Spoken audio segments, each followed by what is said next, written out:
Hi guys, I'm doing a video today on the new moon in Aquarius, February 4th, and I'm actually making it on the day of.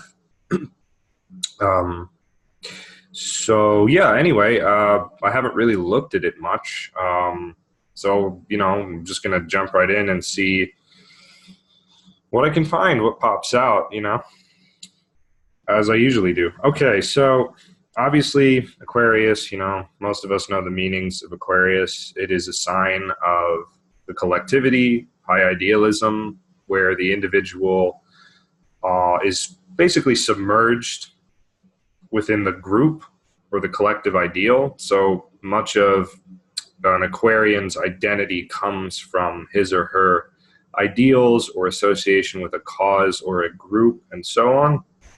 And oftentimes, what I've noticed too is that Aquarius can become so idealistic and so caught up in the mental constructs of these ideals and defining themselves by it that they sort of uh, almost lose a grip on reality and kind of become actually rather insular and exclusionary in a sense, because it is a Saturn ruled sign, right? So Saturn does typically exclude things, define things, right? Try to make things rigid in a sense. So those are just general themes for any time we have Aquarius heavily active, by a lunation or by, obviously in a birth chart or a lot of planets there and so on.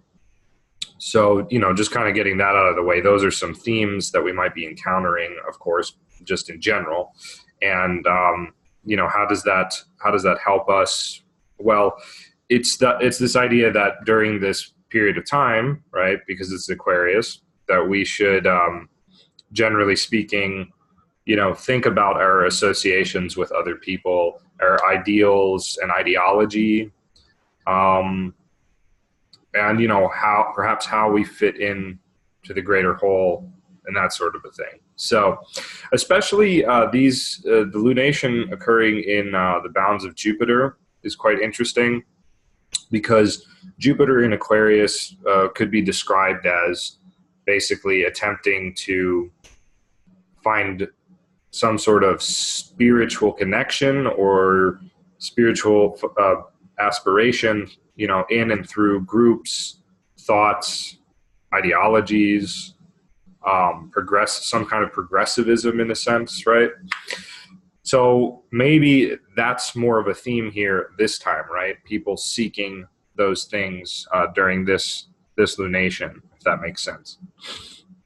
I have looked up the Sabian symbol for Aquarius 16, since the sun and moon are at the 16th degree of Aquarius, right? So it's not degree 15, it's degree 16, since these degrees start at 1, not at 0. So it's a big businessman at his desk. And Rudyard says the ability to organize the many aspects of an enterprise involving a large group of human beings.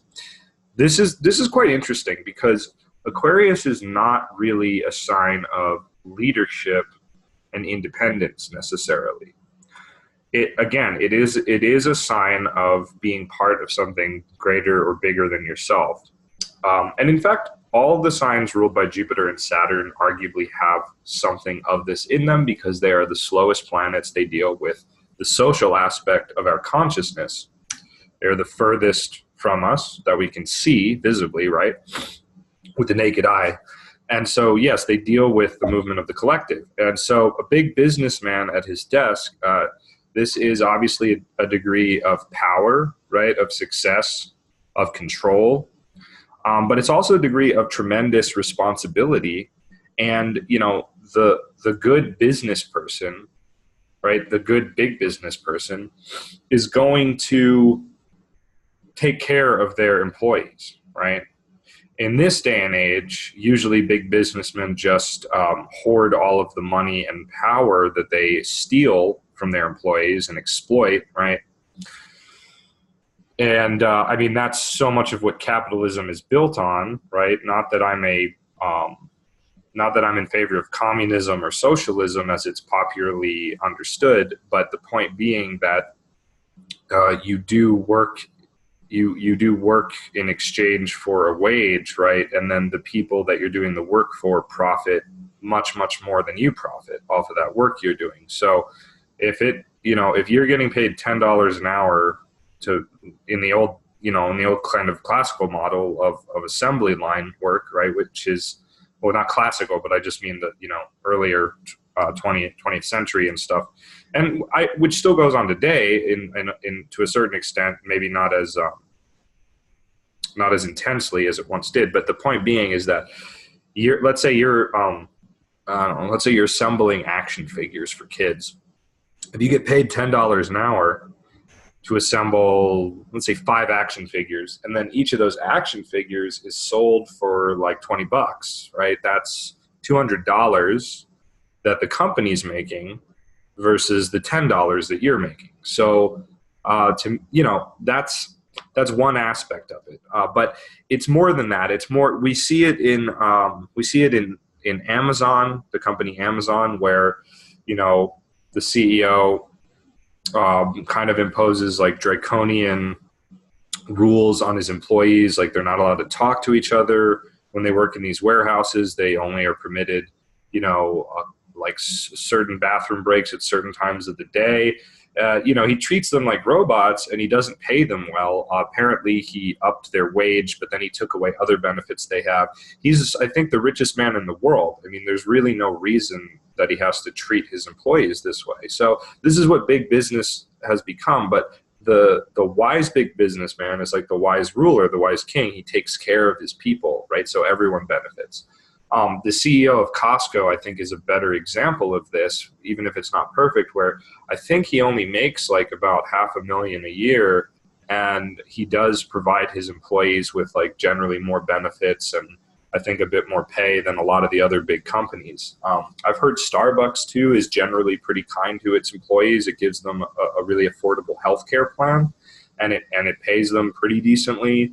Again, I think it's all relative. At the same time, I think that things could probably still be better across the board. But I just want to say there are examples of the good side of this. So it is possible to do. Capitalism doesn't have to be the kind of dehumanizing machine that it is today. But people are vain and greedy and self-righteous for whatever reason. So what does this have to do with the lunation, other than the fact that the sun and moon are on it? How do we interpret this, right? Well, I think we interpret it as I'm kind of, as I'm kind of getting at, in that basically a theme of this lunation, whether in your own personal life or collectively on a bigger level, is going to be about the responsibility of those in power to those who don't have power. The question of, especially in Jupiter's bounds, like what is the meaning behind a situation in which some people have powers and other people don't, right? That is not, to me, that is unnatural, because true power comes from within, right? Spirit is within, right? The wisdom traditions all teach us that true power comes from within. It's always there. We always have it, right? We all have a sun in our chart, right? We all have a Mars in our chart. We all have a Jupiter in our chart, so on. These are the power planets, right? So true power comes from within. It's not something you have to take from other people. It's not something that you can only have if other people don't have it, right? So the big businessman at his desk, and this being in Aquarius and all this stuff, this is the question of, not only the ability to organize the many aspects of an enterprise involving large groups of human beings, but also the question of responsibility of the large to the small, right? The powerful should take care of the powerless, and so on, right? And Rudyard gives this cool neologism, which basically just means like a new phrase that he created: organization instead of organization, right? Organization is like, that's dehumanizing, but organization, right, should be the key word rather than mere organization. For humanity now can and should realize that it is indeed an organism, right? Humanity is one organism. It is one being. It is one mind. It is even one soul, arguably, okay? So we need to stop thinking of each other as separate. And in fact, that's what Aquarius begins to do, right? It tries to find what is good for everyone, in a sense. But it's really only felt and experienced in Pisces, this sort of oneness of the human, organism. But the danger of Aquarius too, right, is getting dehumanized, is getting swept up by these ideals and these collective mentalities, or in like a factory setting, or just being an employee of a business and so on, right? That basically individual identity gets totally lost, but in a negative way, not in a good way, not in like a mystical expansion of consciousness way, but like in you're just a cog, a nameless cog in a all-consuming machine kind of a deal. So these are just kind of the general questions anytime we have Aquarius emphasized, but of course, because of the symbol, right, we have some more things with regard to like power and the distribution of power and so on. Sometimes it's useful to look at the degree before that one and the degree after as like what it's coming out of, right? And it's coming out of this degree: 2 lovebirds sitting on a fence and singing happily. Okay, then Rudyard gives the blessing bestowed upon personal achievements by the spiritually fulfilled consciousness of the soul. So 2 lovebirds sitting on a fence and singing happily. Well, in contrast to our symbol, right? That's a pretty happy one. That's more like the ideals of Aquarius, in a sense of things just being, people coming together and things being like happy and harmonious because we're in a group, so to speak, right? That's a little. I acknowledge that's a little bit of a bad explanation, but maybe we'll come back to it. In any case, the second symbol, a watchdog stands guard, protecting his master and his possessions. Keynote: the development of the capacity to protect oneself and safeguard one's individual rights under complex social pressures. So we have basically this trinity of, happy-go-lucky, right, the lovebirds, the idealistic kind of utopia of Aquarius, then into the big businessman at his desk. How do I actually make this work, right? How does this actually work? In this case, how do my ideals actually become a reality? How do I maintain responsibility while actually bringing my ideals into a more concrete reality? And then a watchdog stands guard, protecting his master and possessions. Well, that's really quite an interesting one to go to, because it suggests on some level that negatively, right, this sort of consolidation of power becomes a prison, in a sense, right? That now, I have all this money and power.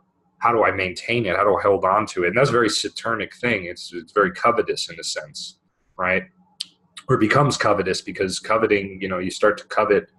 I should say becomes avaricious, which is where you covet the things other people have. And I would say that in a lot of scenarios, a lot of powerful, rich people in our society become like that, because, they're only powerful because the other people that are giving them that wealth and power are not powerful. That's the reality with our society today, like it or not, agree with it or not. That's just the reality.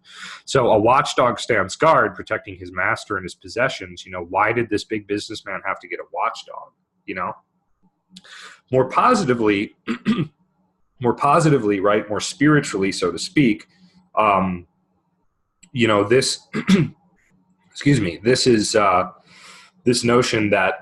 It becomes the notion that if you do what is right, and if you are responsible and you attend to the needs of others above the needs of yourself, right? This is not really about service as people typically understand the word. It's just the idea that, even if you don't want to, right, it's the right thing to do to put others above yourself in pretty much all situations that you can, okay?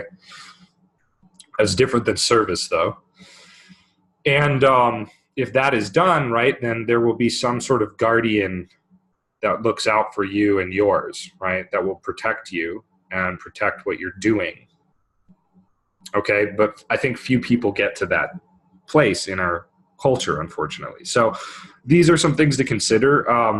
We could also look at the degree opposite, the degree square, and the degree here. And if I have time, I may do that. I'm kind of really digging the Sabian symbols in this video, as you can probably tell already, since I haven't really talked about anything else. So I might do that. I also wanted to mention that it's near this star Alnair, which is right here at 1554 Aquarius, roughly.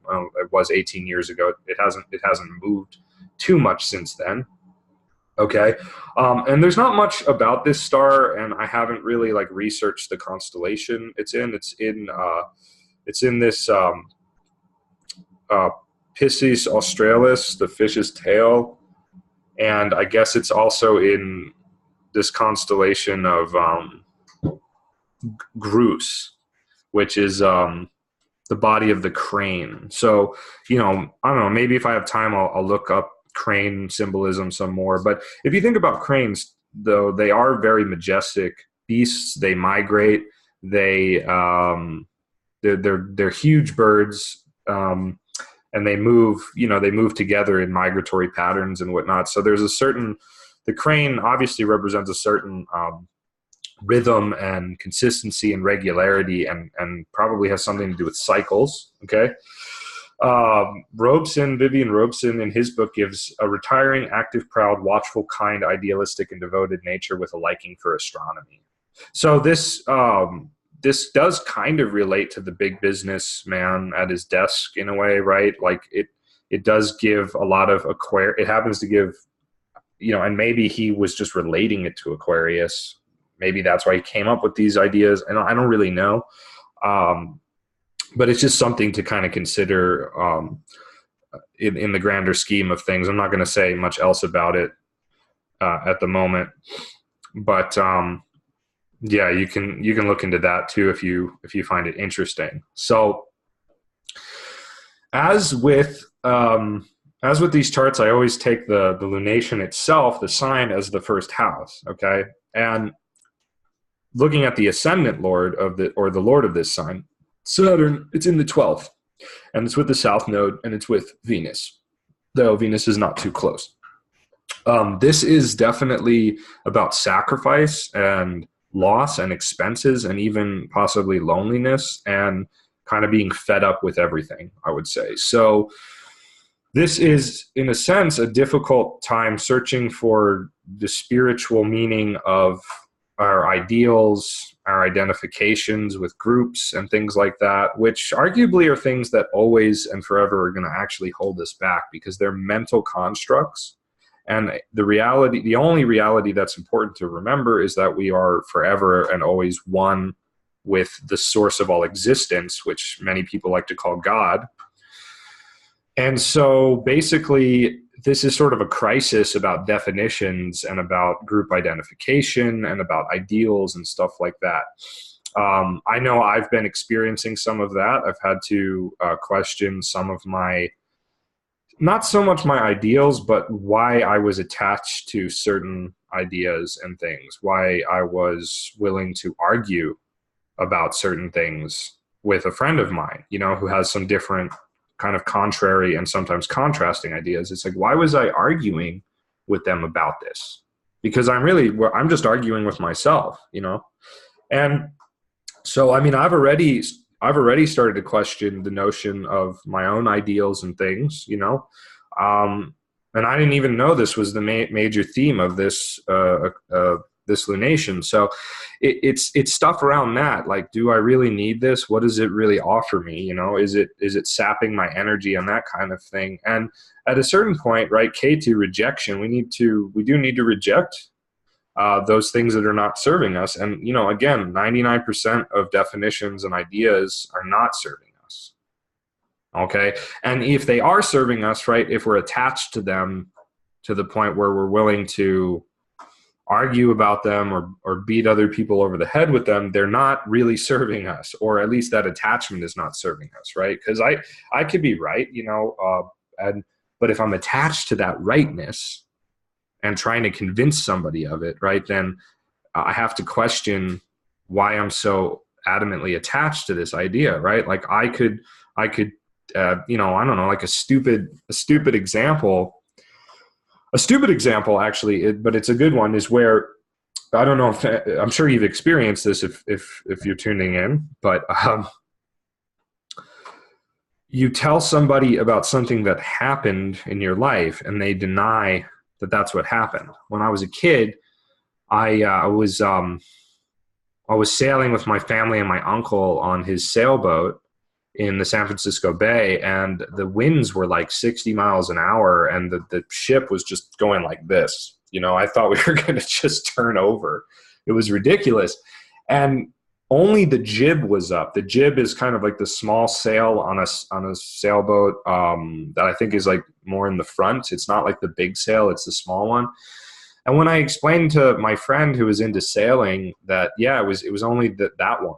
And he was like, the jib? And I was like, yeah, it was only that sail that was up. And he was like, that's not possible. That the boat couldn't have been doing what you're talking about. And I was like, well, dude, I don't know what to tell you. That's what was up. And I even afterward, maybe thought maybe I'm crazy. So I called my uncle and he was like, no, it was just the jib. Yeah, that's all that was up. But my friend was like vehemently denying that this happened. Right?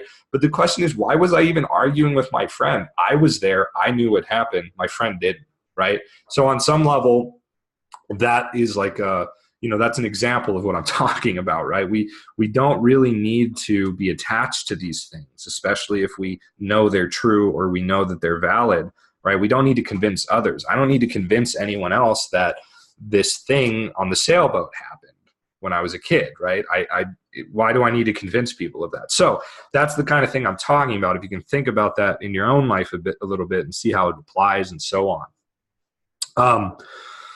Venus has just moved into Capricorn, right before this lunation or roughly concurrent with it, obviously. So we have Venus going from breathy, expansive, powerful Sagittarius, right, to kind of somber, sober, but also sometimes rather dirty and malicious Capricorn. So this brings us collectively in matters of, you could say, love, out of sort of like a philosophical, spiritual quest surrounding love and into kind of a lonesome, contemplative stage of love. And it seems like in a lot of these videos I've done, Venus has been in kind of a questionable position relative to the lunation and whatnot. And I think a big part of that is just because oftentimes, right, Venus is going to be fairly close to the sun and so on. So, I don't want to give too much attention to Venus's 12th house placement per se. I don't know if it's really that important, but we do have the Lord of Venus in the first house, or sorry, not the Lord, the bound Lord, right? Mercury rules the bound. And we do have the sun and moon by the 12th part in Leo, right? The opposite sign. So to a certain extent, once again, we bring the relationship stuff into this, and we bring a, the question of, is our relationships too idealistic at this point in time in a lot of our lives? Are we too idealistic about love and that sort of a thing? Venus in Capricorn can also be, Capricorn is one of the signs that is considered like dirty and base and kind of, I don't know, kind of just like, it's sort of like Venus in Capricorn can either be a person who like works way too hard at love, gives way too much to it. It can be a person who has very, very conservative, traditional ideas about love and marriage and things like that. Or it could be a person who becomes like so emotionally repressed that then they just kind of have a breakdown and, end up doing like really sexually, I don't want to say dirty. That's how the old authors would say it. I would just say like sexually kind of very risque and taboo sorts of things. So, yeah. So, but I mean, positively, Venus in Capricorn is a chance to be like very passionate about work and taking care of responsibilities. But again, it can also mean that pleasure and love and beauty and enjoyments get lost in work and in stuff like that. So that's also something to be aware of. Jupiter we find in the 11th house, which is a great place for Jupiter. It's the natural house of the good daimon, which is like the good spirit or the spirit that guides us toward truth and joy. And so we do find, Jupiter, let's see. Oh, and by 12th party is exalted, which is really, wow, that's really powerful. So there's a lot of abundance and guidance potentially around this lunation. This is a time, particularly the next couple weeks, right, where more prayers may be heard more easily. It might be easier to just sort of shift things and move things and whatnot through the power of prayer or the power of spiritual aspiration and that kind of a thing. So yeah, that's kind of a theme there. Mars is extremely powerful. He's in his own bound and sign, and by 12th party he's exalted. God. So Mars is like on steroids right now, but Mars is also occidental, so he's a bit weakened in that sense. He's a bit, his energies are a bit unwieldy, unconscious, and that sort of a thing. So beware of being impatient and people being impatient. People may be more liable to be angry, a little more volatile, more violent. But Mars in the 3rd house from the lunation is very good because Mars is able to help us overcome any and all obstacles there just by the sheer exertion of energy and force and will and that sort of a thing. It's also, let's see, it's also the Lord of the 10th house, right? So some obstacles in professional life that will actually probably be easily overcome and that sort of a thing. I don't know. That's all I think I really need to say about it at this point in time. I don't see any big sort of spiritual crisis. I don't see like a big relationship crisis thing happening per se. I do notice that Mercury is the 8th lord, but again, Mercury is so often in the same sign as the sun and moon that it's questionable if that's really significant. Although it does kind of repeat the theme of Saturn in the 12th and kind of a certain amount of loss and sacrifice, right? Let's see where Mercury is by 12th part. Oh, by 12th part, he's in the 8th house. That's interesting. And he's exalted, right? So that could easily symbolize, he's right near Spica, I think, too. He's like a degree or so away from it by 12th part, if we want to go down that avenue. So, I don't know. That could just be, again, a great time for writing, getting work done, analyzing things, studying kind of unknown things or things that are unfamiliar to you, and so on. Yeah, it's nothing. I don't know. It's not speaking to me in any sort of big way. With regard to the Transaturnians,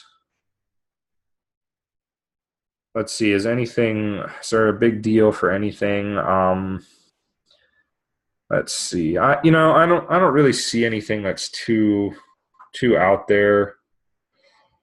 I do think it's interesting that all the planets are pretty much contained within the span of a trine. That is what modern astrology calls a bundle pattern, where the energies are very condensed, tightly wound, right? They're mostly in the signs of the collectivity here, right? The Jupiter and Saturn signs, with the exception of Mars. So Jupiter being on the outside, Mars being on the inside. On some level, again, this is a breakaway from, this is a break with like certain education, certain moral principles that were instilled upon people when they were young, right? Certain expectations. It's kind of like on some level, there's a part of people that needs to break away from the machine of society and life. And so we don't just have the wide use of power and where it leads, but we also have kind of a, actually this is a very empowering configuration, this wide trine here, in my opinion, right? It's like I said, Mars could be some anger and volatility, but I think with that Jupiter aspect, it sort of gets a bit annulled and a bit pacified with, you know, some wisdom and some grace and whatnot. And so basically we do have a situation in which I think people will be empowered to do kind of whatever they want, for good or ill. And so a lot of that is going to depend on what you're attempting to do and what you want to do. You know, hopefully people will take the opportunity to do more good and act less selfishly and whatnot. But there is on some level a breaking free of, I think, collective patterns and ideologies and things that have sort of been instilled upon us or that we've lost ourselves in, right? Mars is sort of the only planet in a more individualized sign, Aries, right? The most individualized sign, arguably. So it's breaking away from kind of this being swept up in society and life in the collective. So that's kind of interesting. And it's also, I think, bundles are intensely like subjective focalizations as well. So a lot of this may be happening more internally than externally for people. There are no oppositions, right? So there's really none of that going on. There's no like relationship stuff going on, no external stuff going on. It's more happening within. So that's another thing to think about. And you know, I think if I do everything I want to do, like look at the other Sabian symbols, we'll be here for quite a while. So, you know, if you enjoyed this video, please hit like, share, subscribe to my YouTube, and check out my website, of course, for individual readings, and check out my Patreon, where you can support the work I do.